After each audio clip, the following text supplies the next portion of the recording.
একটা টিচার তোমাকে কিছু বোঝাচ্ছে, দুইটা জিনিস হইতে হবে, তোমার মধ্যে থাকতেই হবে।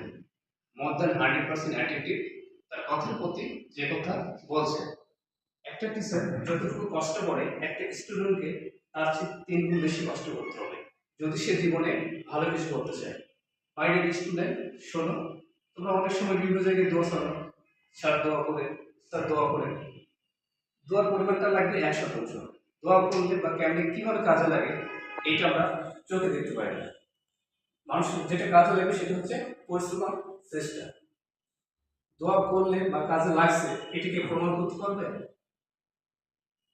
এগুলো তো অদৃশ্য ক্ষমতা, আমাদের নিয়তি বা ভাগ্যে কি আছে আমরা জানি না। আমরা ভাগ্য বিশ্বাস করি কিন্তু জানি না ভাগ্যে কি আছে।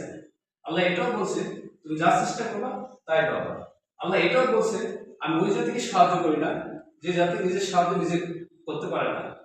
সুতরাং দিস ইজ ক্লিয়ার, তোমরা দোয়া চাও আর না চাও, তুমি কার কাছে দোয়া চাইলা, তুমি ঠিক মতো করে পরীক্ষা দিলে তোমার রেজাল্ট হবে 100%, যদি অতি তীব্র খারাপ ভাগ্য না হয়।